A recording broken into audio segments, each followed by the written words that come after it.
Bueno, buenas tardes a todos y todas los que están en Montevideo, los que están en el interior.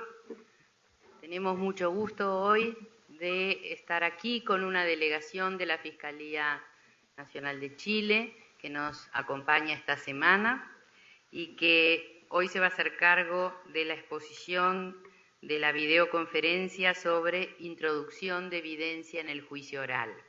Voy a presentarlos.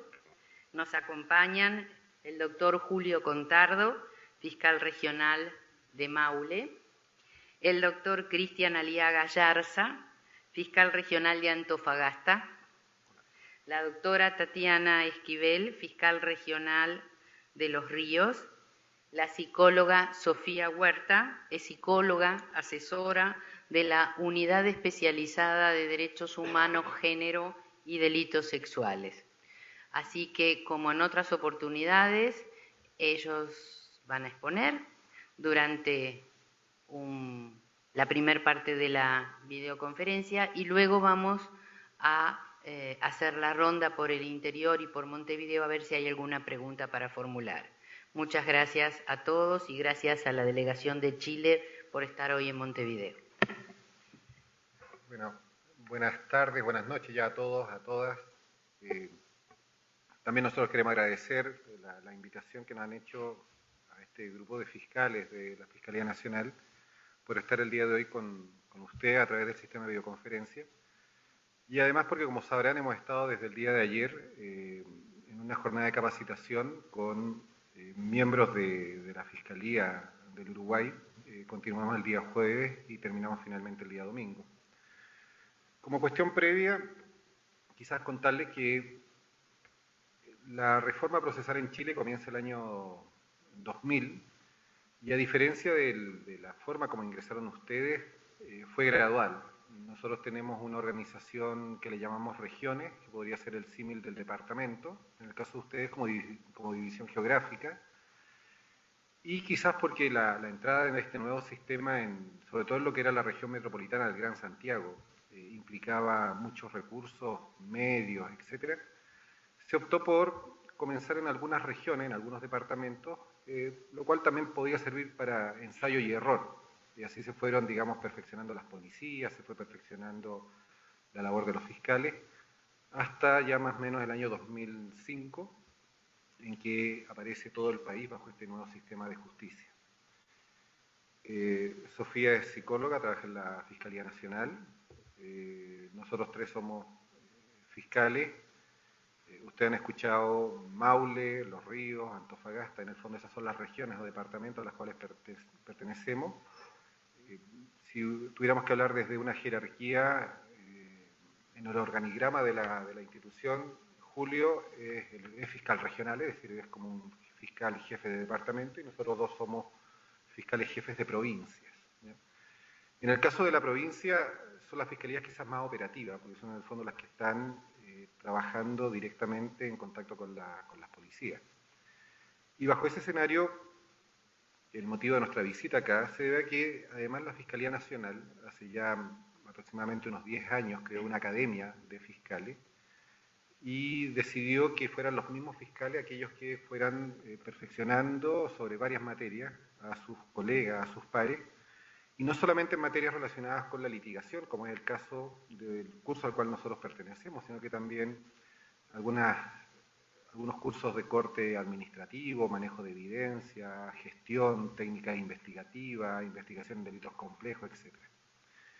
Y desde hace ya nosotros más o menos 10 años que formamos parte de un grupo de varios fiscales que nos dedicamos a hacer estos cursos, y ese es el motivo por el cual ahora estamos nosotros tres en este país, que a título personal es la tercera vez que vengo, y la verdad que estamos muy agradecidos de la invitación y muy gratos en nuestro estar. Se nos ha pedido que hablemos de la forma de incorporar la prueba en el proceso penal, con algunas precisiones sobre la identidad protegida, quizás también sea necesario hablar sobre la prueba anticipada y cómo se incorporan todos los medios de prueba. Esto lo hemos debatido durante el día de hoy, también el día de ayer, el día lunes. Y nuestra intención es solamente demostrarles cuál es nuestra experiencia desde lo que nosotros, desde el año 2001, hemos ido trabajando, modificaciones de ley, evolucionando, instrucciones internas por parte del fiscal nacional y también instrucciones por parte de los fiscales regionales. Les digo esto porque leyendo antes de viajar para acá me enteraba y me daba cuenta de que este cambio de sistema, el sistema acusatorio en el caso de ustedes, algunas comisiones tomaron en cuenta el Código Procesal chileno, el nuestro, códigos de México, algunas provincias de Argentina, el Código Modelo latinoamericano, y por lo tanto las instituciones que recoge el sistema acusatorio creo que no son desconocidas. Eso es una gran ventaja porque podemos hablar todos de lo mismo y nos entendemos, le podemos llamar de distinta manera. Quizá el juez de garantía en Bolivia se llama juez de control, la audiencia de preparación nuestra se llama acá audiencia de control de la acusación, si no me equivoco. También podemos aplicar principio de oportunidad, archivar, sobreseer, aplicar algunas formas alternativas, salidas alternativas, acuerdos reparatorios, suspensión, etc. Y eso es lo bueno que tienen cuando países como ustedes o nosotros agarramos la misma base en cuanto al código que vamos a utilizar. Y es una gran ventaja porque permite que en los próximos minutos que voy a hablar, creo que podríamos debatir si corresponde o no la aplicación del articulado o de la institución para el sistema de ustedes, pero lo más importante es que nos vamos a poder entender. Dicho todo lo anterior, cuando uno analiza los dos códigos, se encuentra una similitud prácticamente idéntica en el primer artículo, cuando se habla del debido proceso. La redacción en el código nuestro es que ninguna persona, ustedes no utilizan esa normativa de persona, pero en el fondo lo que dice es que nadie puede ser condenado ni sometido a medidas de seguridad o nadie puede ser juzgado y sentenciado si no es por una sentencia fundada y dictada por un tribunal imparcial. Y esos son principios obviamente que vienen del código modelo y de lo que instaura el sistema acusatorio. Como vamos a hablar de prueba, para nosotros la prueba atraviesa todo el código. Y no solamente nos preocupa la forma de cómo la incorporamos en juicio, sino que tan importante de cómo la incorporamos en juicio es la forma en que la obtenemos. Ustedes, al igual que nosotros, y quizá una de las primeras resistencias que existen cuando se instauran estos sistemas, es pasar a tener un control en lo funcional sobre las policías. Nosotros en Chile tenemos dos policías, ustedes tienen Policía Nacional, Policía Marítima, y se enuncian algunas más en el código, nosotros también hacemos lo propio, Carabineros, una policía civil que investiga, policía en prisiones, pero lo común nuevamente es lo mismo, es decir que los fiscales del Ministerio Público en Uruguay o en Chile tienen facultades de dirección, porque como direccionamos la investigación, pasamos a tener, y las policías pasan a tener una dependencia funcional nuestra. Y esa es quizás como una de las primeras cosas que requieren grados de preparación, de charlas, de ir instruyendo a las policías sobre la forma en cómo vamos a trabajar.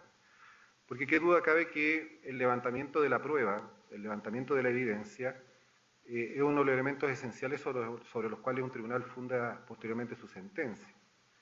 Y obviamente como dentro de nuestros hombros descansa la persecución penal, en el fondo efectuar acusaciones también cuando entendemos que corresponde, gran parte de la certeza que adquiere un tribunal, si no toda, va a pasar sobre la prueba que nosotros vamos a rendir. Y ello porque también en ambos códigos se habla que los tribunales deben dictar sentencia precisamente después de valorar la prueba. En nuestro caso, y puede que sea solamente un problema de redacción, nos dice que el tribunal apreciará la prueba en libertad, pero no va a poder contradecir nunca tres cosas: las lógicas, las máximas de la experiencia y los conocimientos científicamente afianzados. En nuestro sistema rige la libertad de prueba, en el caso de ustedes, sana crítica. ¿Ya? Ahí puede haber una diferencia sobre cómo los jueces tienen que valorar. Además, cuando un tribunal dicta sentencia, en el caso chileno, tiene que hacerse cargo absolutamente de todo, de cada hecho acreditado, cómo lo acredita, cómo valora la prueba y cuál prueba desecha y por qué la desecha. Entonces no es solamente que condene por, si tengo 10 medios de prueba, por 1 por 2, sino que en el fondo tiene que hacerse cargo de los 10 y cuál me ha permitido establecer existencia del delito, participación y también cuáles voy a desechar. Volviendo, retomando un poco la idea de esto del control funcional sobre la policía, hay un tema no menor que también lo hemos conversado. Es primera vez que quizás aquellos que están en el interior lo van a entender ahora, pero lo hemos conversado ayer, salió un poco el tema. Y la primera gran figura que yo creo que hay que detenerse antes de entrar de lleno a la audiencia de juicio oral es el control de identidad. Control de identidad que es prácticamente una copia, el de ustedes, al primer control de identidad que tuvimos nosotros. Ayer repetíamos que los controles de identidad descansan sobre figuras que son propias quizás del sistema inquisitivo, que son esa visión de que quien circula por la calle desde una óptica policial es prácticamente un enemigo. Descansan en leyes de vagos y maleantes, creo que en España había una ley de estados antisociales, en el fondo que es el peligroso, el peligro que genera alguien encapuchado, que viste distinto, que camina distinto y que tiene costumbres, entre comillas, fuera de lo normal. Porque la redacción del control de identidad de ustedes es muy parecida al de nosotros allá por el 2001, porque habla que la policía en cualquier momento podrá pedir a cualquier persona su identidad si tiene un indicio. Y dice indicio. Pero curiosamente, cuando empezamos a hablar del registro, cuando yo digo que es sumamente importante cómo vamos a levantar la evidencia que posteriormente vamos a llevar a juicio, en el caso de ustedes, el código establece que el registro lo podrá hacer cuando hayan indicios. Y creo que no es un problema de redacción. Es decir, la policía puede hacer un control de identidad cuando hay un indicio, vamos a definir luego lo que es el indicio, pero puede registrar cuando hay indicios, más de uno. En el caso nuestro, dice que la policía cuando hayan indicios puede registrar y sin nuevos indicios puede pedir identidad y sin nuevos indicios puede registrar. Esto no es menor y pareciera que por ahora los defensores o las defensas no le han planteado gran discusión sobre la obtención de esos medios de prueba. Porque claramente quizás sea uno de los primeros elementos que sería interesante que después llevemos a debate, si que ustedes comparten con nosotros esta redacción distinta, si consideran que es solamente un problema de redacción, o si el legislador, en el caso de ustedes, ha entendido que hay otra exigencia para el registro, indicios, y para solicitar la cédula, indicio, 1. En el control de identidad, como es la posibilidad que exige el registro, es el primer momento en el cual nosotros podríamos entender que se empieza a generar el levantamiento de la evidencia por parte de la policía. Y a partir de ahí hay todo un articulado en el caso nuestro que establece que la toma de fotografías, el levantamiento de evidencia, siempre tendrá que ser hecho por instrucción del fiscal sin perjuicio de las posibilidades que tiene la policía de actuar en situación de flagrancia. Nuestras policías en ambos casos tienen la posibilidad de realizar diligencias autónomas, que son más o menos de la misma redacción de cómo se plantea el control de identidad, es decir, la policía sin orden del fiscal podrá. Y puede hacer varias cosas: detener en situación de flagrancia, proteger a la víctima, recibir denuncia, asegurar el sitio del suceso, pero luego cualquier otra actividad que vaya más allá necesariamente debe estar en conocimiento y autorizada por el fiscal. Porque guste quien guste, y estos son unas especies de péndulo, los sistemas acusatorios, principalmente en Latinoamérica, han pasado desde aquella visión de película americana en que la policía hace todo y le lleva el caso terminado al fiscal, a actuaciones en las cuales, quizás por una desconfianza en las policías, quizás por momentos históricos de los países de Latinoamérica, se le ha entregado el control policial a un órgano, en este caso independiente, autónomo, como puede ser la Fiscalía, que son ustedes, somos nosotros. Y siguiendo con ese desarrollo en código, se le establece a esta policía la obligación de, cuando incauta, con orden del fiscal, rotular, mantener bajo sello, son las denominadas cadenas de custodia, y a la vez establece toda una obligación nuestra de que cada especie que es levantada de un sitio del suceso, cualquier cosa que es incautada a raíz de un delito, tenga que seguir todo un camino, toda una vida debidamente rotulada, estableciendo quién la tomó, a quién se lo entregó y así sucesivamente, para mantener precisamente la indemnidad de la prueba, es decir, que tengamos certeza que esta no ha sido manipulada y que cuando llegue posteriormente a manos de un perito forense, que llegue a manos de un policía o de cualquier otra persona que tenga que realizar una pericia o un análisis de la misma, tengamos esa certeza que la prueba no ha sufrido ninguna alteración. Y esa obligación también es una obligación legal que tenemos y que la policía debe hacerse cargo. Primero, no hacer más de lo que está facultada a través de sus facultades autónomas como policía, y luego, una vez levantados los medios de prueba, documentos, fotografías, evidencia en un sentido amplio, remitirla a la Fiscalía y seguir las instrucciones de los fiscales. Y eso es sumamente importante porque además ayer para la gente del interior planteábamos discusiones o explicábamos lo que en nuestra concepción pueden ser las diferencias entre prueba ilícita y una prueba ilegal, porque cuando llegamos con la acusación hecha, que también es el caso de ustedes, saben muy bien que en la audiencia preparatoria de juicio se pueden plantear exclusiones de la prueba, y esas exclusiones, si bien es cierto puede que las redacciones sean distintas, pueden apuntar precisamente a una prueba que ha sido obtenida con vulneración de garantías fundamentales o una prueba que bien obtenida ha sido mal incorporada en juicio. Por ejemplo, una prueba mal rotulada, una prueba que fue levantada indebidamente, una prueba que se requería una autorización judicial y no se llevó a tal la misma. En el fondo, actuaciones policiales que podrían dejarnos en indefensión o claramente con un hándicap a la hora de ir a un juicio oral cuando se nos llegue a excluir la prueba. Y por eso el día de ayer dábamos algunos tips, como se dice, algunas sugerencias de cómo salvar todo lo relacionado con la incorporación de prueba o cómo plantear o cómo discutir los debates de exclusión de prueba del juicio oral. El segundo elemento que nos piden que podamos plantear dice relación con temas ya más relacionados con las víctimas. Si bien es cierto la sentencia de juicio oral descansa, y obviamente la sentencia condenatoria tiene que descansar sobre la prueba que se rinde, no toda la prueba son objetos, documentos, otros medios de prueba, cintas, videos, grabaciones, sino que quizás también la más importante, además de la pericial, es la testimonial. Y esa prueba testimonial también requiere ciertos niveles de, no de formas de incorporación, pero sí de protección, porque además de nosotros estar mandatados a efectuar persecución, nuestros códigos tienen mención expresa a la protección de víctimas. Y obviamente una de las formas también de proteger a las víctimas no son solamente las medidas que nos permitan tenerlos protegidos durante el desarrollo de la investigación, sino que también cómo posteriormente podemos incorporar su testimonio. Y bajo ese escenario surgen las anticipaciones de prueba, como así también las incorporaciones, digamos, de prueba o las declaraciones en juicio a través de testigos protegidos u otros mecanismos. En nuestro caso, si tuviéramos que definir, diríamos que hay tres casos puntuales, valga la redundancia, tres tipos de anticipación de prueba.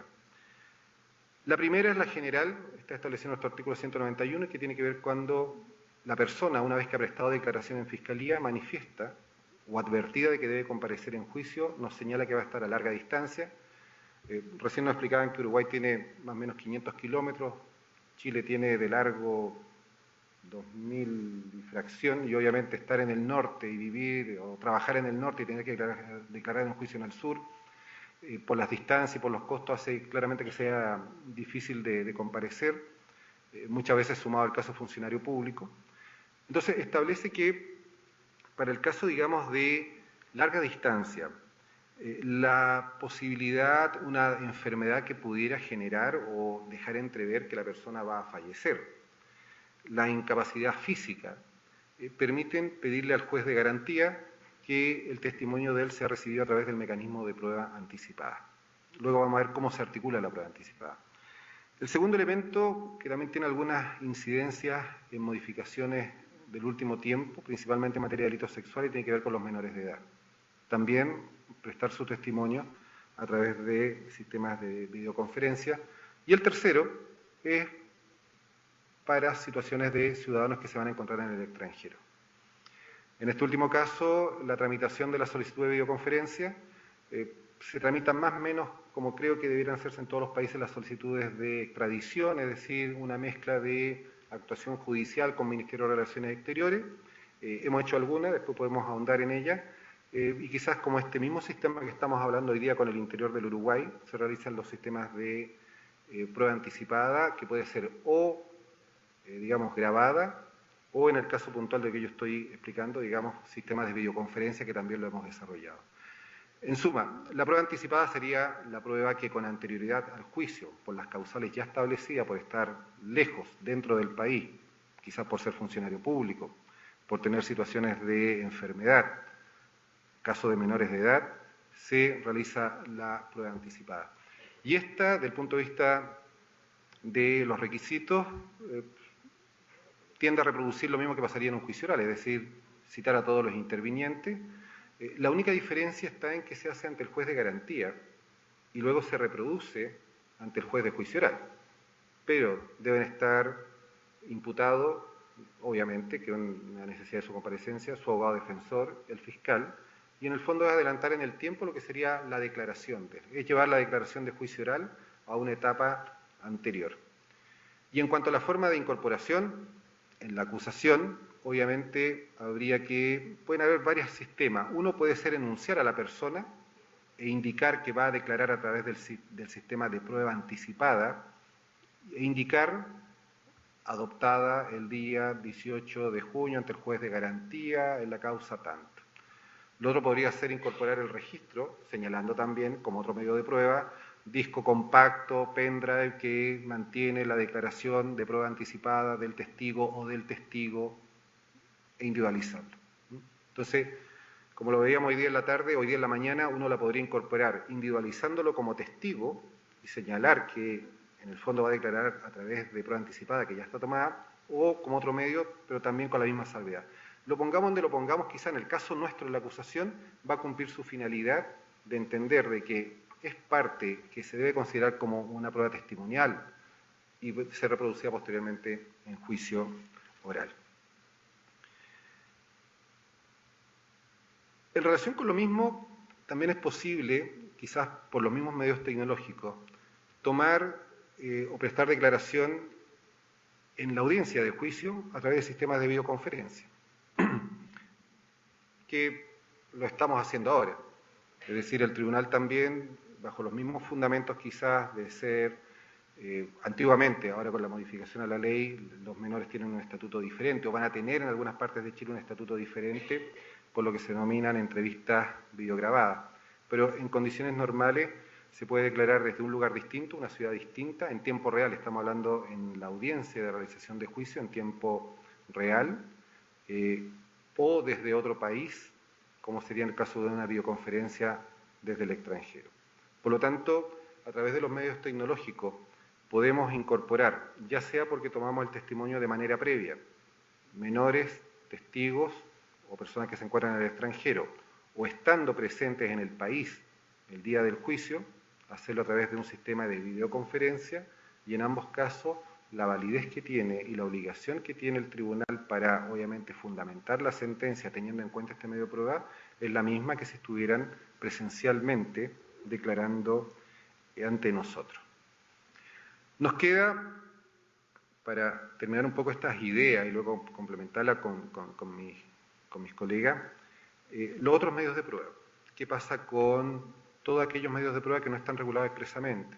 Los documentos, las pericias, la fotografía, los fotogramas y cualquier otra forma, y cada vez que la tecnología avanza nos va presentando nuevas formas de incorporar medios de prueba.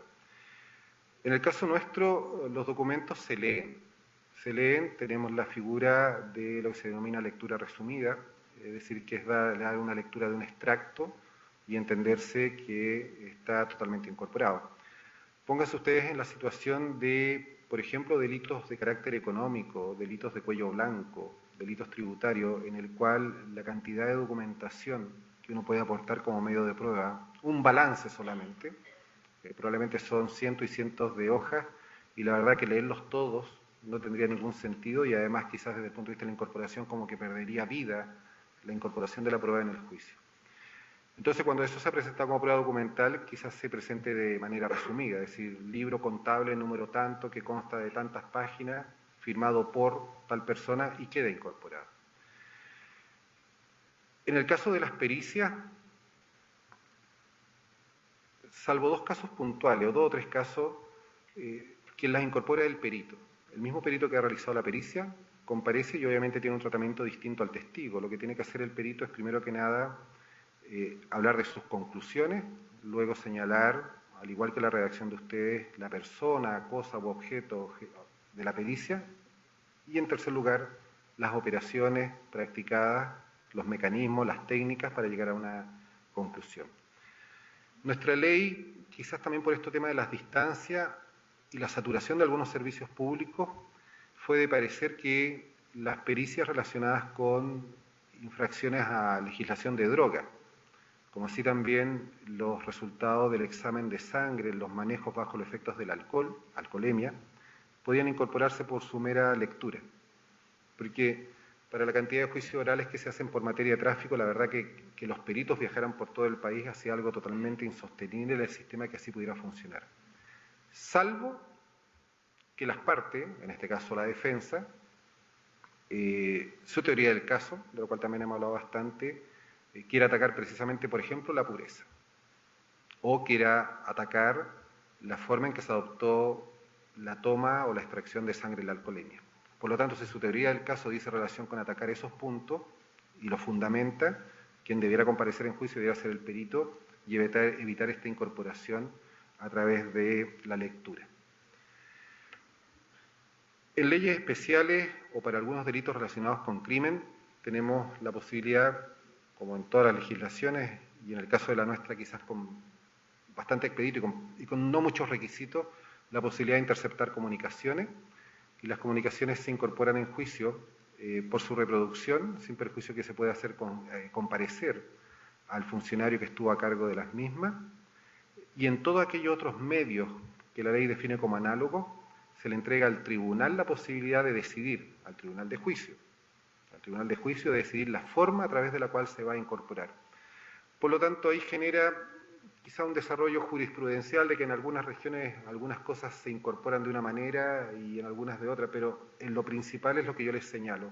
Los audios se reproducen siempre con un testigo que los puede, un funcionario policial que puede hacerse cargo de ellos, y luego ya va a depender también mucho de la forma o de la estrategia que hemos desarrollado en un juicio oral, de decidir si es mejor mostrar fotografías sin más o es conveniente. Creo que ahí ya podemos estar muchos de acuerdo que es mejor esto último, que sea un funcionario que las incorpore y se vaya haciendo cargo una a una de las cosas que estamos viendo. Así como ustedes ven, y ya con esto termino yo mi corta intervención, en ambos sistemas existe regulación expresa sobre la prueba y por eso yo quería primero que nada detenerme ante estas actividades autónomas de la policía, comenzando por el control de identidad, porque es ahí donde se generan las primeras actuaciones. Decía yo ayer que probablemente en el caso de ustedes, en nuestro caso, el 85% del total de denuncias que recibimos viene de la policía uniformada, de carabineros, en situación de flagrancia. Por lo tanto, el levantamiento de esa evidencia nosotros no la controlamos, solamente la controlan ellos cuando llega el carro policial al lugar y es el primero que tiene contacto con lo que denomina la policía sitio del suceso. Y por eso es sumamente importante, bajo estas facultades de dirección que tienen las policías con nosotros, que tengan conocimiento cabal de qué pueden hacer, qué cosas requieren orden del fiscal, porque claramente eso va a marcar todo el desarrollo de la carpeta fiscal. Y créanme que una prueba mal levantada, mal rotulada y en el fondo levantada con una inobservancia, garantía o con algún vicio, nos puede traer, primero que nada, una gran discusión en la audiencia de preparación de juicio y en segundo lugar, puede no ser tomada en consideración objeto de generar convicción en un tribunal para objeto de dictar una sentencia. Eso. ¿Ya? Le doy la...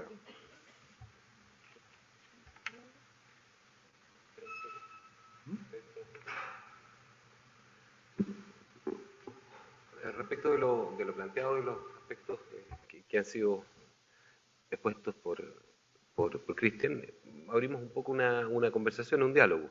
La idea es, como bien lo señalábamos, exponer un poco cuál es la dinámica y funcionamiento del sistema en Chile en cuanto a estos aspectos, que bien se ha dicho, el lenguaje es común, pero efectivamente la normativa tiene algunas disposiciones que marcan algunas diferencias. Es un tema de evolución de los sistemas. Hay varios pasos que ustedes ya se han ahorrado, digamos, al partir un poquito después, y eso es un beneficio, indudablemente que sí. Se ve un sistema bastante robusto en términos de la dinámica, como las normas se coordinan, y es muy similar, por cierto, a lo nuestro. Así que, no sé, los invitamos a formular preguntas o inquietudes.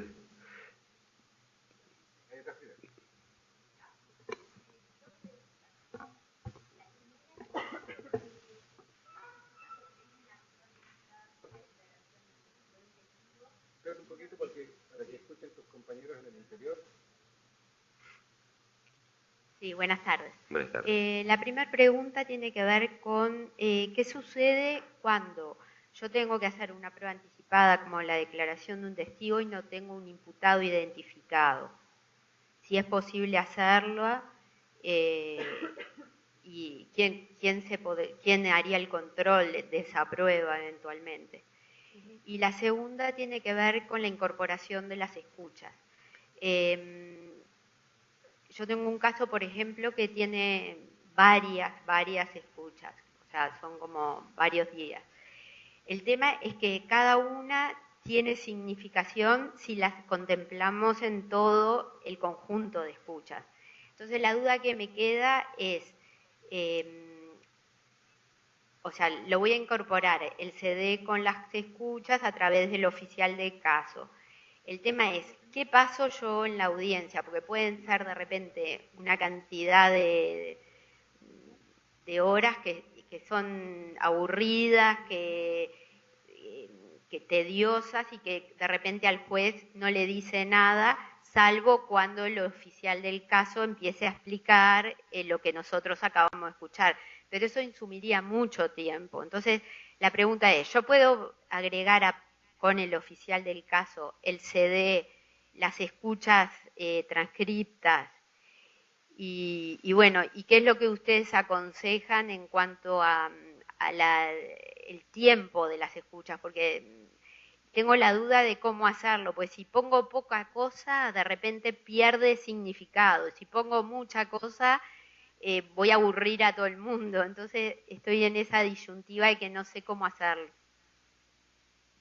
En la primera pregunta, yo te respondería con qué pasaría en nuestro sistema y probablemente ahí está. Si no tengo imputado identificado, no he formalizado a nadie.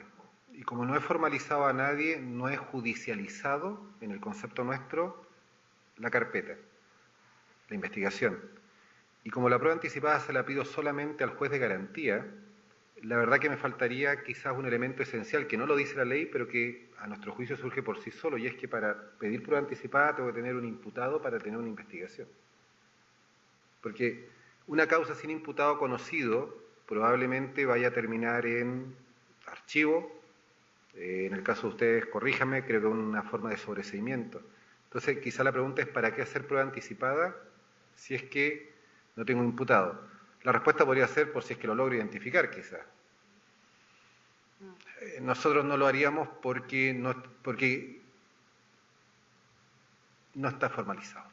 Y al no tener a nadie formalizado, no tengo a quién dirigirme, porque además la prueba anticipada implica la comparecencia del defensor. O sea, ¿el defensor de quién iría? Esa es justamente la Claro. pregunta. ¿Iría el defensor de quién? ¿Y el imputado de quién? ¿Y qué va a declarar? Porque ¿a quién va a reconocer?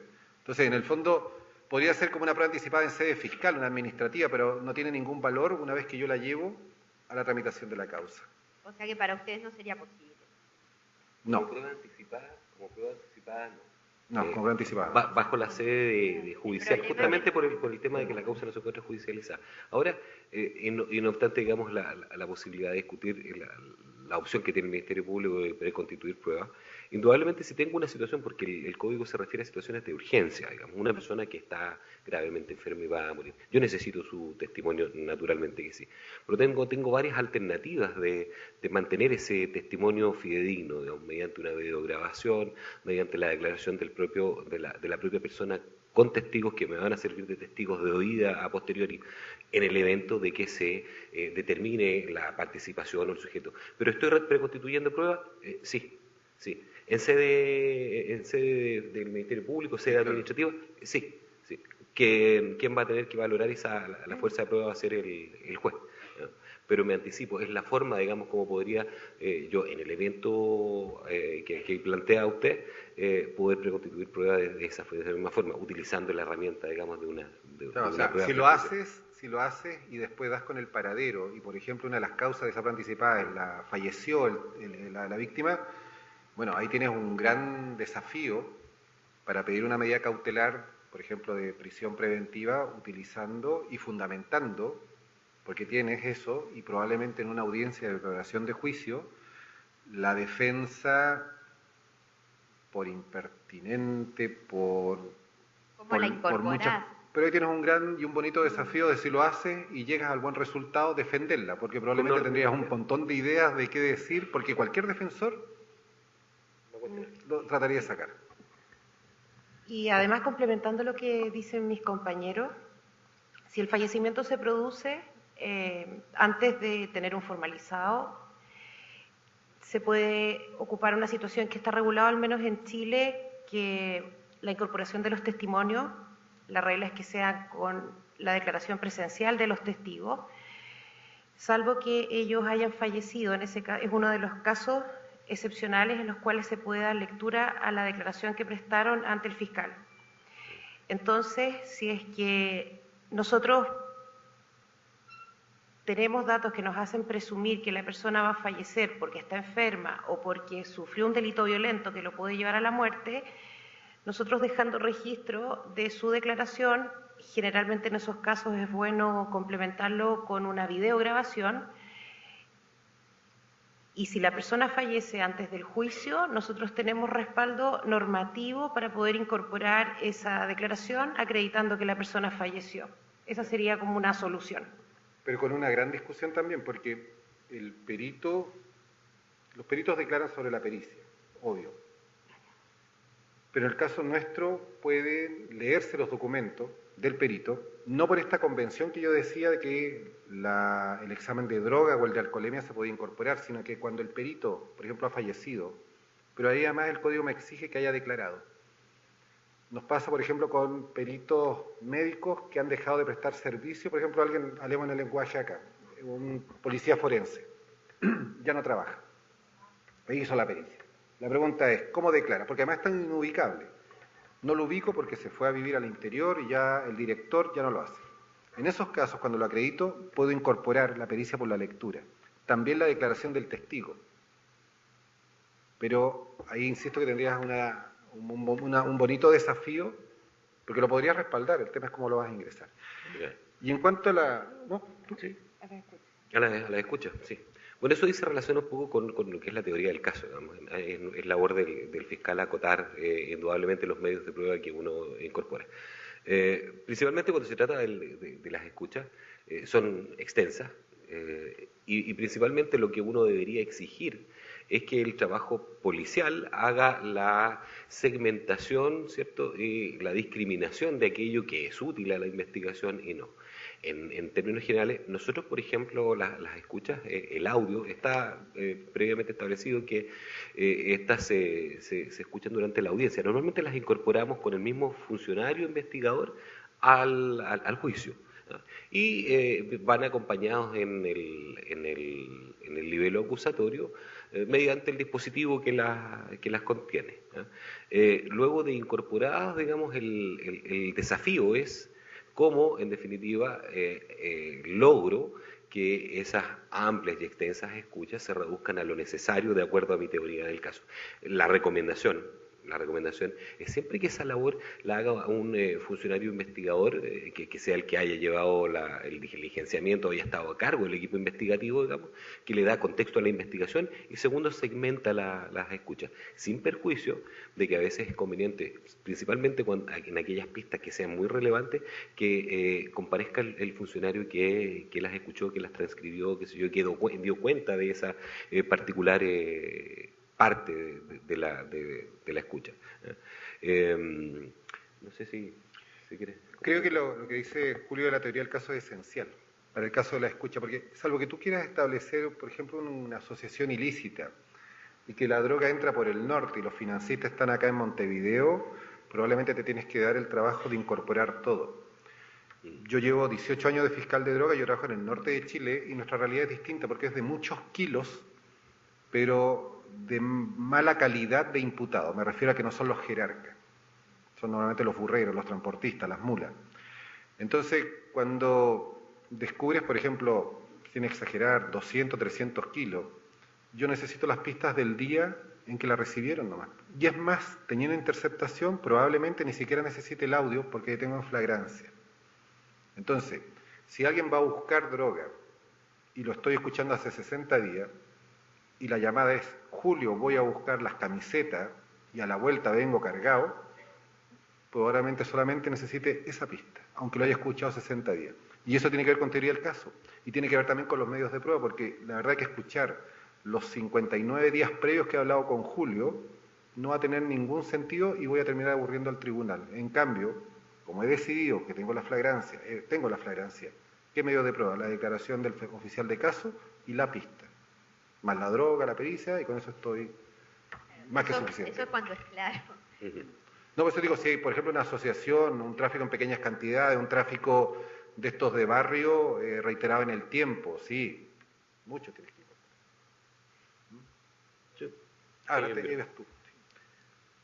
En cuanto a la incorporación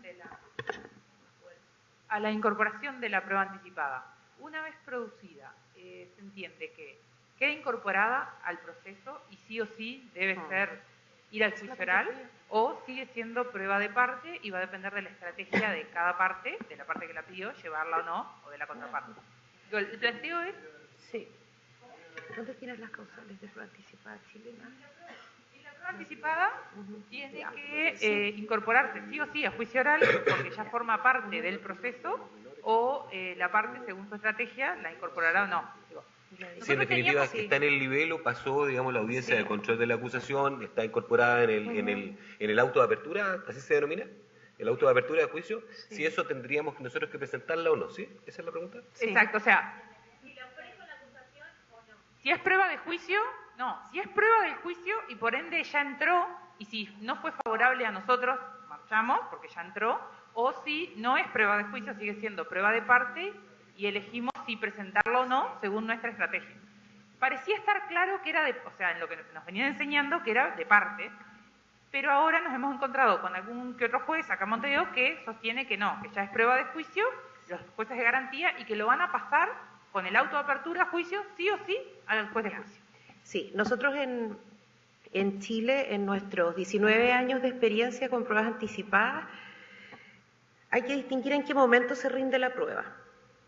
En el caso chileno, siempre ante el juez de garantía. Un momento es cuando el caso está formalizado y se detecta la necesidad de una prueba anticipada por las causales que están en la ley.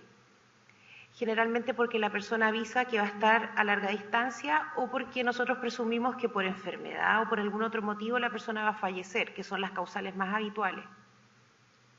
Hay otras que, por ejemplo, es la incapacidad física, que también se puede detectar o puede ser sobreviniente, y nosotros pedimos la prueba anticipada por ese motivo, o algún obstáculo semejante, y eso abre la posibilidad de que muchas otras situaciones nos hagan a nosotros prever que esa persona no va a poder declarar el día del juicio.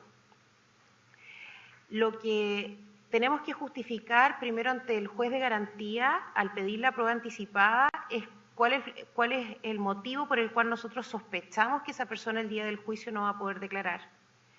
Generalmente el control del juez de garantía es bastante básico, general, formal, y recibe la prueba.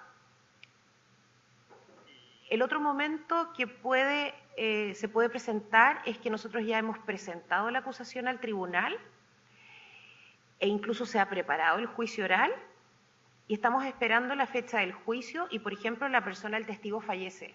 Nosotros tenemos la posibilidad de rendir prueba, nosotros tenemos la posibilidad también de cuando sobreviene alguna causa que nos hace pensar que no va a poder declarar en el juicio, también podríamos rendir prueba anticipada, pero siempre ante el juez de garantía. Esos son como los momentos. Esto, ¿por qué lo digo? Porque a tu pregunta, si es que la prueba anticipada se rindió antes de que se prepare la acusación, nosotros la vamos a incorporar en nuestra prueba al momento de acusar. Y va dentro de los medios de prueba. Va la declaración de esta persona como testigo o perito, haciendo presente que se rindió prueba anticipada, si eso ocurrió antes.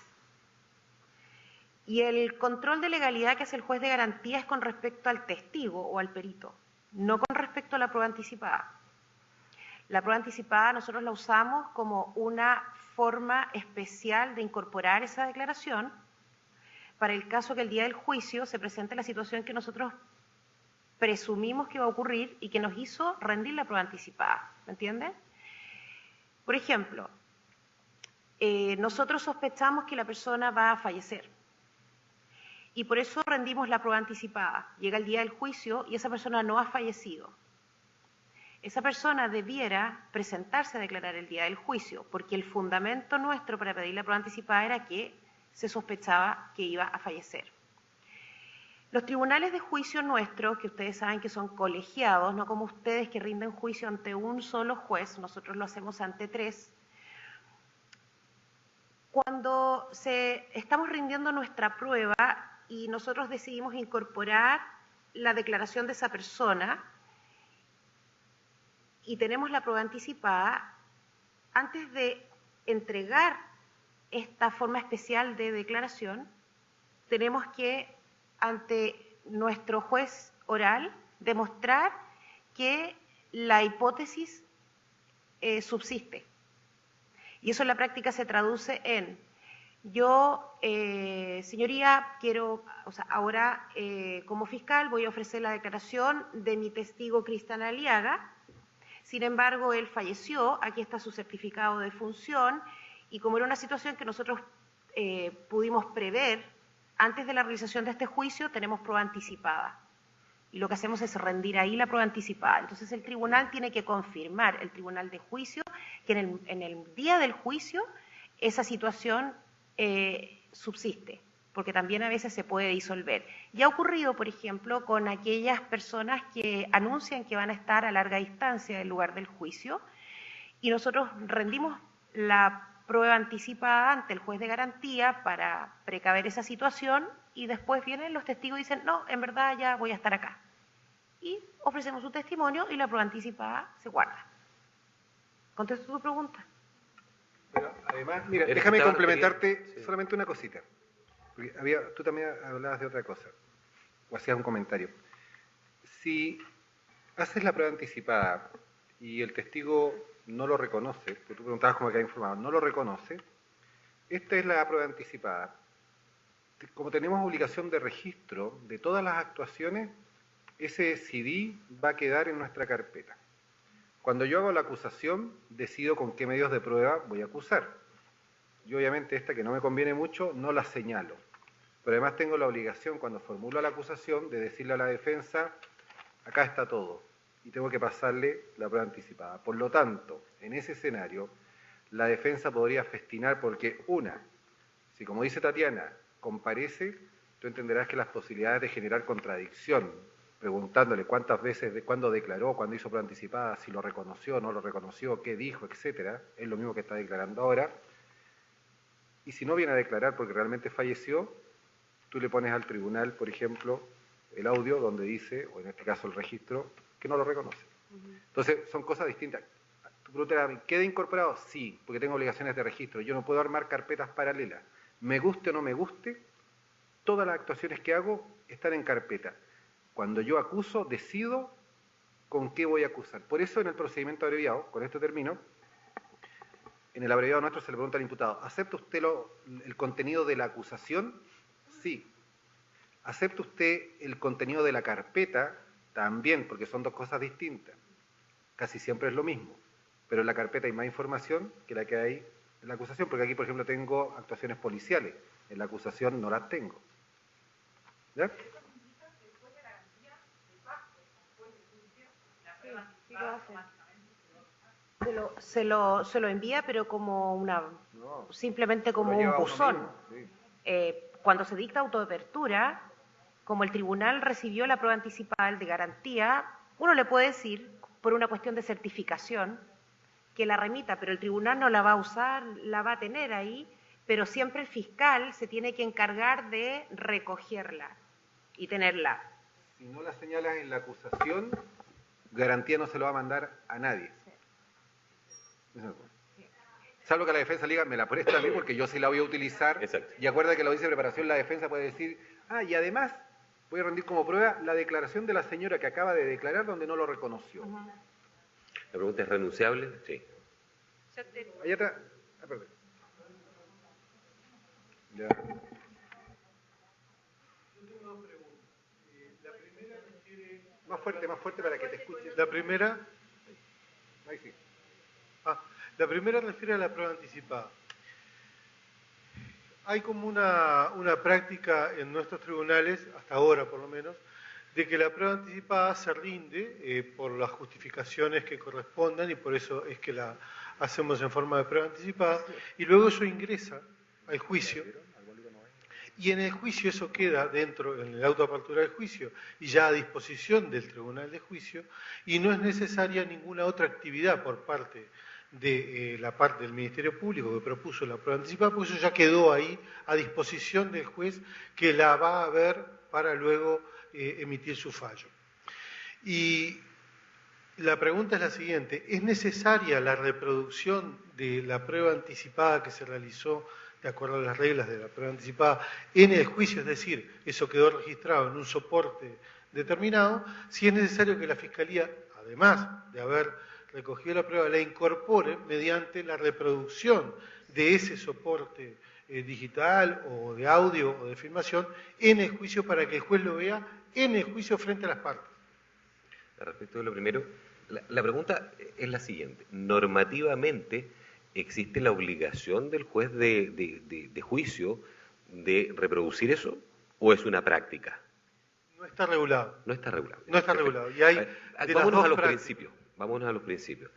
El rol de la persecución penal y del ejercicio de la acción penal es del Ministerio Público. Por lo tanto, la prueba de cargo es del Ministerio Público. Cualquier otra cosa es un principio que va en contra, digamos, de cómo está estatuido el sistema. Por lo tanto, la determinación de si esa prueba pasa a juicio oral o no es del Ministerio Público. Hasta ahí zanjamos el tema. Por lo tanto, si yo la quiero renunciar, la renuncio. Si en algún momento determinado esa prueba ya no me sirve, la renuncio. ¿Sí? Con eso zanjamos parte de la conversación. Segundo, en el evento de que esta prueba, el Ministerio Público la incorpore dentro del nivel acusatorio, pase el filtro, por cierto, de la audiencia de control de la acusación en el caso de usted y llegue a juicio, será el Ministerio Público el que determine primero si la usa o no. ¿Sí? Y en el evento de usarlo, sí, hay que reproducirla. Haciendo la síntesis de lo que señalaba Cristian, homologándola a otros medios de prueba, digamos, en que la reproducción es la fórmula de incorporarla al juicio. Y la segunda pregunta refiere concretamente a los reconocimientos. Y la pregunta es la siguiente. Nosotros tenemos una regulación de los reconocimientos dentro de las posibilidades de prueba anticipada. Y la redacción no es muy clara.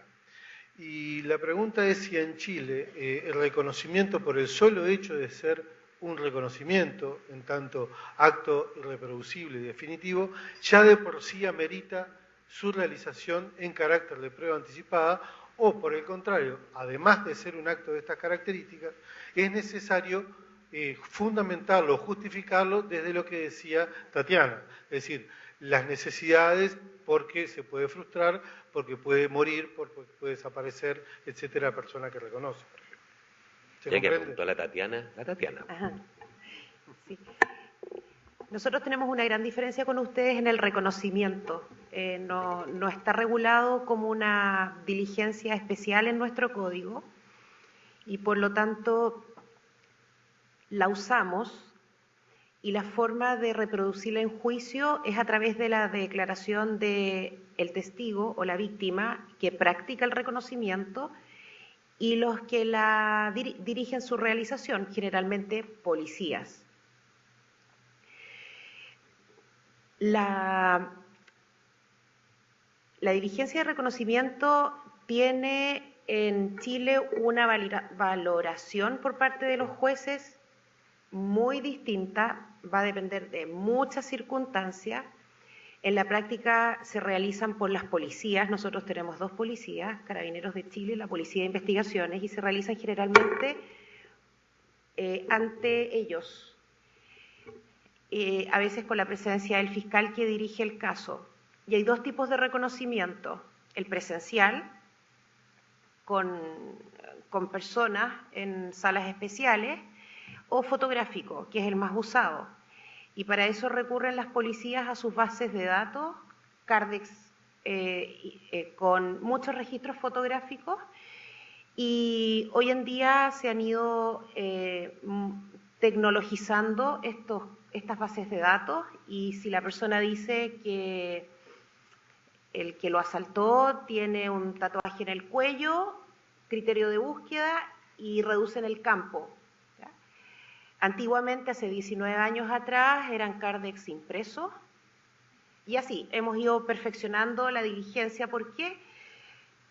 Porque la apreciación de lo que es un reconocimiento certero es al final bastante subjetivo. Las propias víctimas o testigos al momento del juicio a veces han informado en el tribunal que sí, que están seguros pero no tanto, y hay otras víctimas que sí están a un 100% seguras. Y la dificultad de nosotros estaba en la forma como las policías registraban esta diligencia. Y esto llevó a que nuestro fiscal nacional impulsara un protocolo que se llama Protocolo de Reconocimiento de Imputados, y que contiene una metodología de cómo se debe realizar esta diligencia, tanto por los fiscales como por las 2 policías, y esto está en conocimiento de la Defensoría Penal Pública. Es un protocolo oficial, público, y que busca estandarizar la metodología de este reconocimiento y con eso también aumentar el buen uso y la utilidad de esta diligencia, porque prácticamente no se le estaba dando valor por los tribunales. Ese era el principal fundamento. Así que nosotros tenemos que reproducir esa diligencia con testigos. Esa es la forma como lo hacemos. Lo que nosotros tenemos las 2 formas. Tenemos una como prueba y la otra como diligencia investigativa, que se reproduce luego a través del testimonio. Pero eso queda librado a no se sabe qué parámetros para elegir una o la otra. Lógicamente, el realizarlo en carácter de prueba anticipada es mucho más efectivo para la Fiscalía, porque ya queda en carácter de prueba, controlada y hecha en frente de un juez de garantías, y luego pasa al juicio como prueba. El tema si está en que nosotros las lo introducimos causales... como testimonio de la persona que reconoció, lógicamente pierde peso a la otra forma. Lo que pasa es que en las causales nuestras de prueba anticipada no está el reconocimiento, y el reconocimiento, si bien es cierto, puede ser una actividad investigativa, queda subsumida en la declaración. Porque no te olvides que gran parte de las detenciones son por flagrancia. Él fue.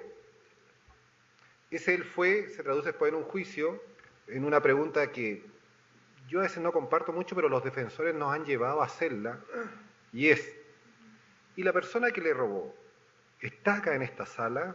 Y claro, cuando tú ves 3 jueces, un policía, un fiscal... Y alguien que no conoce. Y alguien que no conoce. Sí, él. Nos llevaron a eso, que es casi como un absurdo, porque además uno podría confiar en que el sistema está lo suficientemente asentado, que salvo que la policía de prisiones se equivoque en sacar a los detenidos, quien está ahí es a quien acusamos, porque sería como un absurdo, un mal chiste que se cruzaran. Pero termino, el reconocimiento es una actividad investigativa, pero no es pero yo diría que es marcado dentro de la declaración del testigo, es parte de su testimonio. Tal día me pasó tal cosa y fue tal persona, y para darle mayor peso hago el reconocimiento. Pero la prueba anticipada no descansa sobre esos supuestos, como sería lo ideal, en caliente, hacer una prueba anticipada, que todavía el tipo está vestido con la misma camiseta de fútbol, reconocerlo y listo, juicio. Última. Última para Montevideo. Última para Montevideo. Última para Montevideo. Se cierra Montevideo. Perdón. No, es para cerrar con una duda que tenemos con respecto a la anticipada. Nosotros hacemos la declaración de un testigo y la duda más que nada es cuando le queremos exhibir algo y no está incorporado, o si ya quedaría incorporado con esa declaración. O sea, aprovechar el testimonio de la anticipada para incorporar algo, ya sea una vestimenta, una prenda de ropa, alguna evidencia. ¿Se hace? Sí. ¿Y ya quedaría incorporado? ¿También pasa lo mismo? El mismo juego que hice yo de la declaración. Claro. Igual tengo que señalar la pistola, es decir, el disco de la prueba anticipada y la pistola del homicidio. También la tengo que acompañar por separado. El hecho que la señalen en la prueba anticipada no significa que al hacer la acusación doy por sentado que la pistola ya está. No, también la tengo que señalar. Hay que hacer todo el ejercicio. Una buena pregunta sería si se plantea discusión en la audiencia de preparación sobre la exclusión de la pistola. ¿Cómo se va a prestar la declaración? Pero ahí tenemos que pensar. Vamos entonces a empezar a dar las palabras a las sedes del interior. Les repetimos al interior que tienen la opción de hacer una pregunta por sede para terminar en hora. Vamos a Minas.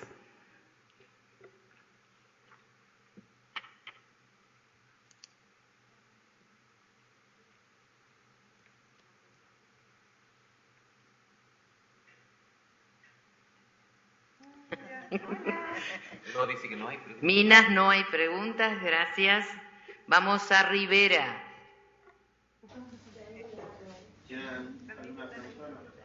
No estamos tomando aquí mate. No. Perdón, ¿es Rivera? Bella Unión. Eso es Bella Unión. Vamos a Rivera. No, Rivera no tiene. Pues gracias, Rivera. Vamos a Maldonado.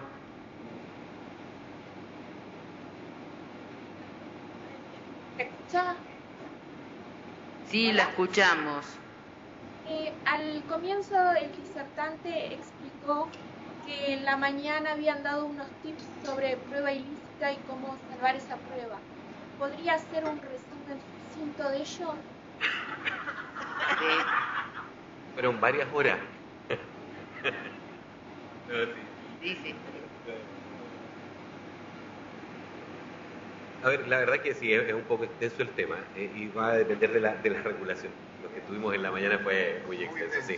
Nos vamos a tener que acusar un poco de la pregunta. Sí, pero fundamentalmente nosotros expusimos cuál es la forma de excluir pruebas, en definitiva, en nuestra legislación. Y fundamentalmente hacíamos la distinción entre la prueba nula, ¿cierto? La prueba ilícita, la prueba ilegal, porque son conceptos que son muy similares, sí, pero tienen una normativa distinta. Entonces, el debate radicó un poco eso, pero fundamentalmente dice relación con la prueba obtenida, con la vulneración de garantías constitucionales, por un lado, y además aquella que es obtenida en forma ilegal, es decir, con contravención, digamos, a las normas que regulan la obtención de evidencia, en el marco de una discusión dentro de lo que nosotros vimos, que era la audiencia de control de la acusación. Pero fue eso, los tips dicen un poco más bien, y donde nos extendimos un poco, es en la teoría del árbol envenenado, ¿cierto? Y cómo salvar aquellas situaciones en que veíamos determinadas ilicitudes cometidas por las policías, fundamentalmente en el recogimiento de evidencia, y que uno cuando mira estas circunstancias dice, y se agarra el pelo los que pueden, digamos, y dice, pero ¿qué voy a hacer con esto? Y no puedo ir contra esto. Pero cuando uno analiza la ilicitud, lo que tiene que mirar fundamentalmente es de qué forma esa ilicitud vulnera garantías y si son o no subsanables por la vía de la declaración de la ilicitud de la prueba. Ahí hay un tema que es profundo y que normalmente a los inicios de cualquier proceso de reforma uno tendería, digamos, a eludir esa pelea. Sin embargo, la amplia jurisprudencia de doctrina nos ofrece posibilidades, ¿cierto?, para incorporar esa prueba con una discusión que avale, en definitiva, el tratamiento de una prueba en el carácter, entre comillas, de ilícita.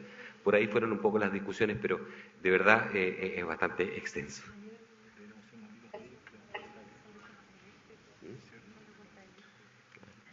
Mañana vamos para allá.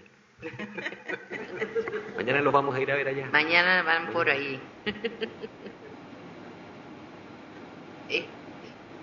Maldonado escuchó la respuesta al... Muy bien. Vamos a Salto. ¿Quién dice? No, yo no. No sé. Salto, ¿hay preguntas? Buenas tardes, muchas gracias. No hay preguntas. Gracias, doctor Martí Corena. Vamos a Paysandú. No. ¿Se escucha? Sí. Una pregunta, ¿no? Sí, se escucha perfecto. Buenas tardes.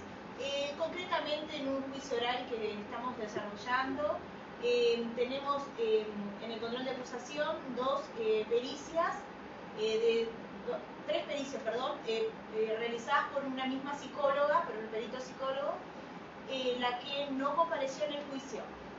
Se pidió la conducción y bueno, no sabemos si va a ir. El tema es cómo incorporarla.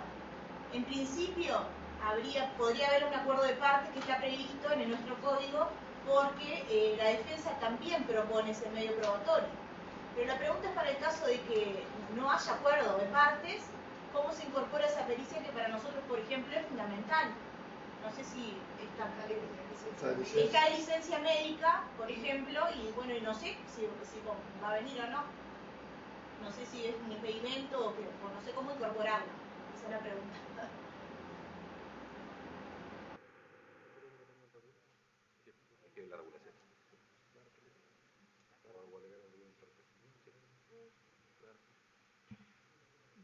A ver, yo creo que no hay norma, en el caso de ustedes quizás norma expresa. Nosotros, la norma del artículo 331 dice más o menos lo siguiente, que es posible dar la lectura a las pericias en el caso de testigos o peritos que han fallecido o han caído en incapacidad física o mental, están ausentes o con domicilio desconocido. Y la otra forma de incorporar la pericia sería de común acuerdo. La verdad que entender que alguna defensa lo va a aceptar es quizás absurdo. Yo creo que lo que tienes que irte en ausencia de norma es quizás hacer un desarrollo de principios. Buscar los principios, buscar un poco la función que te entrega el Estado al Ministerio Público, señalar que no genera indefensión, por ejemplo, señalar que no vulnera garantías del debido proceso. La pericia, digamos, se va a dar lectura, podrá la parte también objetarla, atacarla, pero lo que un poco planteábamos en relación a esta densa discusión de la objeción de la prueba por vulneración de garantía, yo creo que los códigos no traen necesariamente en muchas situaciones norma expresa, y lo que tenemos que hacer nosotros, que un desafío, es construir argumentos jurídicos sobre base de principios, sobre reglas del derecho que nos permitan sostener por qué en este caso puedo darle lectura a la pericia en ausencia de quien, por regla general y por regla en el código, deberá hacerlo. Quizás no te doy una gran solución, pero creemos que pasa por ahí porque la experiencia nuestra nos ha demostrado que los defensores viven haciendo desarrollos a partir de normas a veces bastante ingeniosos, a veces les resultan, a veces no, y ellos instalan ciertas peleas. Y creo que, por ejemplo, instalar una pelea como esta, la posibilidad de que los tribunales empiecen a aceptar, en algunos casos, como es la que le está pasando a ustedes, la pericia, creo que, lo he dicho varias veces, un desafío, y no hay peor trámite que el que no se hace, y si hay que morir en el intento se muere, pero obviamente sobre la base de una construcción jurídica. Quisiera complementar eso y les voy a dar alguna experiencia que tuvimos al principio nosotros. Nosotros planteamos que la pericia estaba conformada por dos partes, digamos, que una era el perito y otra era el documento que contenía la pericia. Y en los primeros tiempos lo que planteamos fue en las acusaciones acompañar, digamos, al perito, consignándolo, y acompañábamos el documento, la pericia propiamente tal como documento. En resumen, ¿qué es lo que ocurría? Que ante estos eventos o ante una discusión de esta naturaleza, nosotros dábamos lectura al documento en calidad de tal, digamos. Ahora, la problemática que se planteaba era que no era una pericia. Ahora, por la libre valoración de prueba que tenía nuestro juez, le podía dar el valor de un documento que contenía, digamos, una resolución experta o una conclusión experta respecto del caso concreto y asumirlo como una pericia y darle valor de tal. Y por eso salvamos muchas veces las situaciones. Lamentablemente tengo que decirles que con el correr del tiempo perdimos esa discusión y si no comparecía el perito, la verdad es que el documento no tenía mucho valor y de hecho los tribunales hoy día no permiten que leamos el documento, no, ni siquiera como documento. Eso. Yo te voy a dar otro ejemplo. Fíjate que nuestra norma habla de declaración de videoconferencia cuando obviamente existen casos graves y calificados. La primera videoconferencia que se dio en Chile la hizo un fiscal que trabajaba con nosotros y no existía la norma. Y en el fondo la construcción que se hizo, después se modificó la norma y quizás de alguna u otra manera él es padre de esa normativa. Pero lo que se planteó en su momento en ausencia de la norma era que los medios tecnológicos te permitían y te aseguraban, como lo estamos haciendo ahora nosotros en tiempo real, el recibir tu testimonio, que no generaba indefensión porque tanto el fiscal como la defensa podían interrogar y contrainterrogar, que el testigo podría reconocer a través de este sistema que estamos utilizando el día de hoy, y todos esos argumentos, sin existir norma en nuestro Código Procesal, dio a que el tribunal aprobara el sistema de videoconferencia. Entonces, esa normativa, que no la tenía nuestro código, igual en ausencia se podían hacer videos y se hicieron, y a partir de ahí se modificó y se reguló como se está arreglado hoy en día. Caso, me parece que no sé si tengo videoconferencia tampoco con la psicóloga. Yo no te lo planteo desde el punto de vista de la innovación.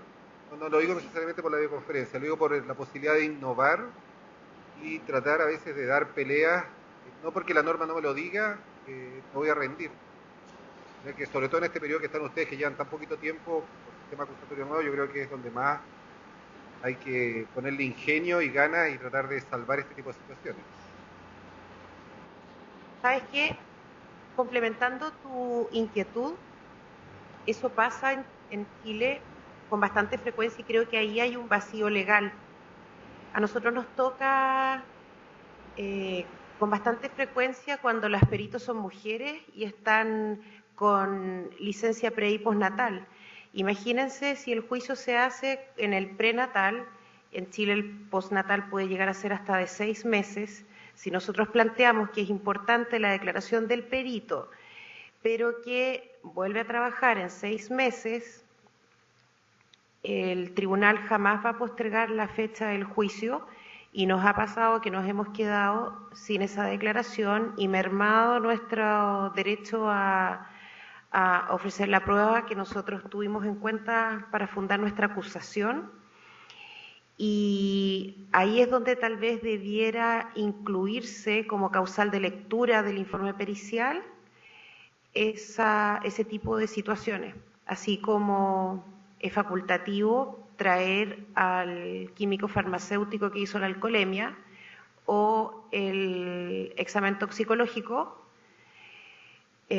porque la metodología siempre es la misma y al final lo que varía es el resultado. Ahí los peritos tenemos todavía un gran vacío en todas las áreas, como por ejemplo peritos psiquiatras, tanatólogos, peritos de forenses de lesiones, donde necesitamos su testimonio como para acreditar elementos del tipo penal.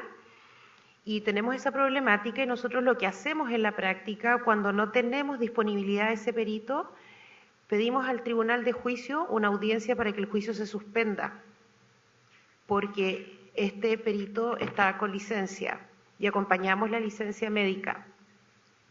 Obviamente el defensor no se allana, salvo que el perito le sirva, y si se opone a la suspensión de juicio, queda el tribunal.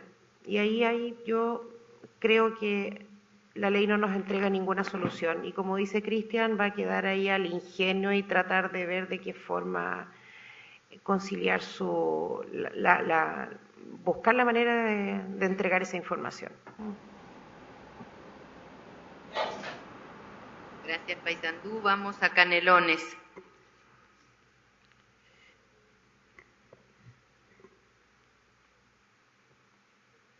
Estamos recorriendo Uruguay, ¿eh? Sí. Sí. Buenas noches, ¿nos escuchan?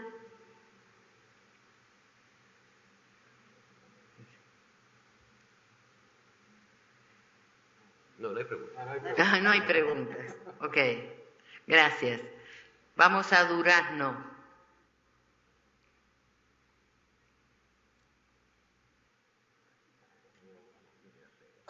¿Durazno tiene preguntas? Sí, bien.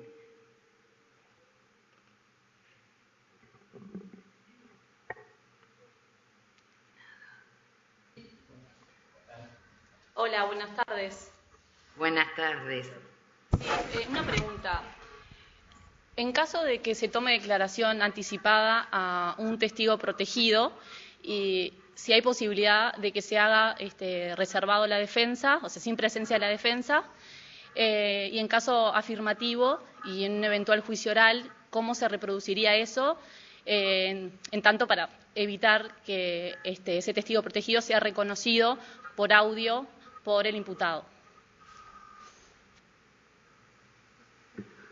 En el caso nuestro no se puede verificar aquello porque, como bien señaló Cristian, dentro de los requisitos tiene que concurrir la defensa del imputado. Pues se trata, digamos, es una réplica anticipada del juicio, de parte del juicio, que es la declaración de ese testigo, por una parte.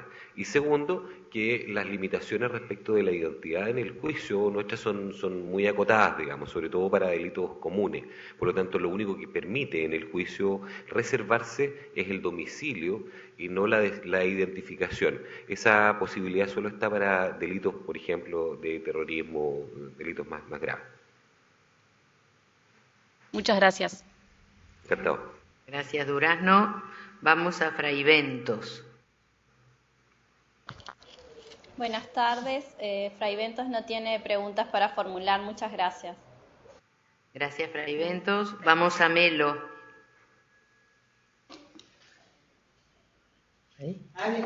Sí, buenas tardes. Quería hacer una preguntita en referencia a la diligencia anticipada de reconocimiento judicial. En el caso de que la infraestructura del juzgado no permita un reconocimiento en las condiciones adecuadas y que la Fiscalía posea un lugar con condiciones edilicias como para realizarlo. Se ha planteado como dos posturas de los jueces.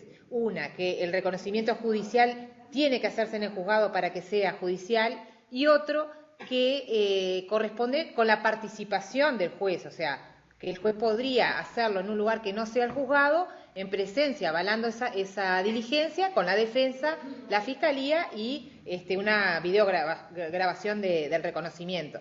Lo planteo porque justamente en mi jurisdicción el juzgado no tiene lugar como para realizar reconocimientos y estamos en ese planteo si se pudiera hacer en sede de Fiscalía o en la jefatura, por ejemplo, de policía, con las garantías debidas, y que eso pudiera ser un reconocimiento judicial de medida anticipada. Nosotros no tenemos reconocimiento judicial como diligencia, por lo tanto, esa realidad no se nos ha presentado. Sin embargo, cuando se pone en marcha un sistema procesal, comienzan a aparecer situaciones como esta, como la que ustedes están viviendo. Y ahí lo que cobra importancia son las buenas relaciones interinstitucionales, el interés común de que el sistema funcione, y si el tribunal no tiene sala, pero ustedes como Fiscalía sí, ahí tienen que llegar a acuerdo con el tribunal y el juez para definir días y establecer una coordinación interinstitucional que puede ser incluso un protocolo o un convenio local, que se ha hecho muchas veces en Chile cuando las dependencias de un otro lugar, de una otra institución, no permiten la realización de ciertos actos. Y ahí no olvidar que va a estar presente el defensor, por lo tanto no hay vulneración de garantías desde ningún punto de vista. Además, pensar de que la resolución judicial no es tal solamente porque se dicta en un tribunal, sería pensar de que el bautismo no es válido si no lo hacen en la iglesia, y que en el fondo el tribunal no se puede constituir en ningún lugar distinto, porque en el fondo si vas a una reconstitución de escena, y ustedes que tienen inclusive algunas actuaciones que son como una especie de diligencias para mejor resolver después del juicio, ninguna podría pasar por el tribunal, ir a un lugar distinto o sesionar en un lugar diferente por este solo argumento de que judicial es lo que se dicta en un tribunal, más no en otro lado. No es el lugar, sino que es la resolución la que tiene el peso.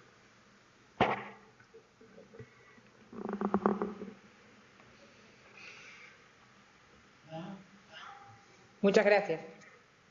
Gracias. Melo, vamos a Mercedes.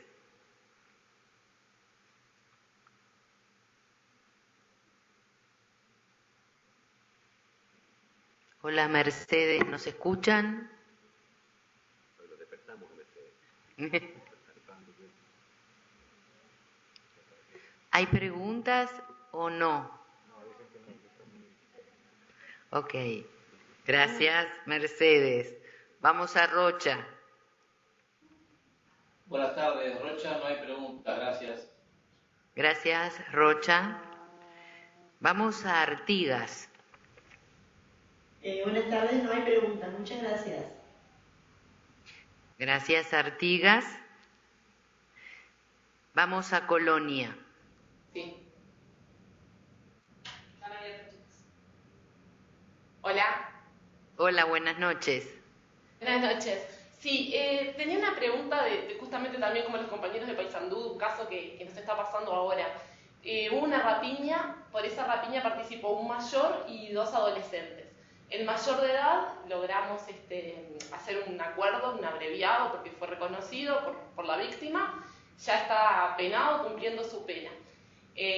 Tenemos pendiente la parte de los adolescentes y bueno, hemos estado viendo un poco como todos los temas probatorios y por las consultas que hemos hecho nos han dicho que sería posible poder presentar o solicitar como testigo la declaración del mayor que fue copartícipe, como en este caso que ya está imputado y penado, como testigo para el juicio de los adolescentes.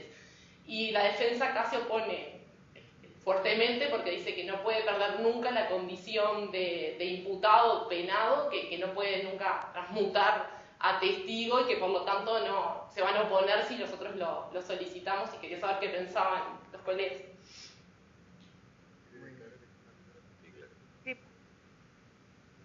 Bueno, sí, hay varias cosas en esto. A nosotros se nos produce esta situación normalmente. La pregunta es, ¿quiere declarar? No lo hemos consultado hasta el momento. Lo que pasa es que normalmente esto pasa por las negociaciones que hace uno con un procedimiento abreviado y posteriormente, digamos, continúa o llega a un procedimiento abreviado con uno de los imputados para que después declaren el juicio respecto de los otros. Entonces, esa anticipación la tenemos que hacer nosotros como Ministerio Público, de tal suerte de tener, por último, en la mano, digamos, la declaración. Porque en definitiva, si va a ir el mayor a declarar y no quiere hablar, probablemente su concurrencia va a ser ineficiente, inocua. Pero, de hecho, la citación en calidad de testigo no tiene ningún inconveniente. En eso convengamos todos, digamos, que es testigo del hecho y por lo tanto perfectamente puede declarar y no tendría ninguna causal legal para no concurrir. El tema es, la pregunta es, ¿cuán eficiente puede ser ese testimonio hostil al Ministerio Público que en definitiva... que en definitiva, digamos, no rendiría el fruto que nosotros pretendemos con su concurrencia. Yo creo que eso debe ser anticipado, digamos, como Ministerio Público para los efectos de presentar el testigo yo diría, con su testimonio amarrado. Para complementar, me encanta la pregunta porque yo creo que es parte de los desafíos que nosotros tenemos que instalar como fiscales. Y sí, no hay ningún problema de legalidad de ofrecerlo como testigo y ustedes tendrán que, como dice Julio, que forme parte de la negociación o luego ver, pero no podría quedar excluido porque no hay ninguna causa legal de exclusión y hay libertad probatoria de parte de los intervinientes. Y en segundo lugar, también como consejo o recomendación, incluir la sentencia como prueba documental. Tampoco la pueden objetar. Y el fundamento, si es que el defensor no tiene causa legal, y eso es lo que hemos estado viendo en el curso presencial, que las causales de exclusión de prueba que ustedes tienen en el Código Procesal son súper restringidas y limitadas, porque el principio que rige acá es el de libertad probatoria.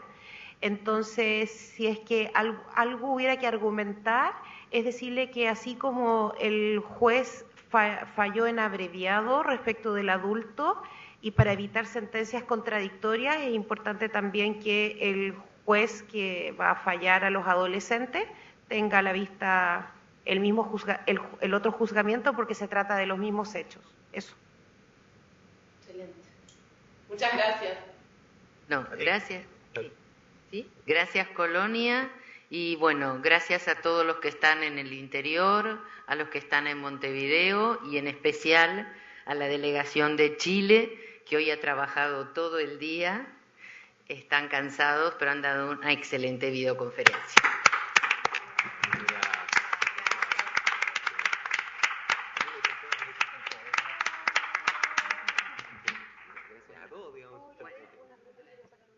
Buenas noches a todos.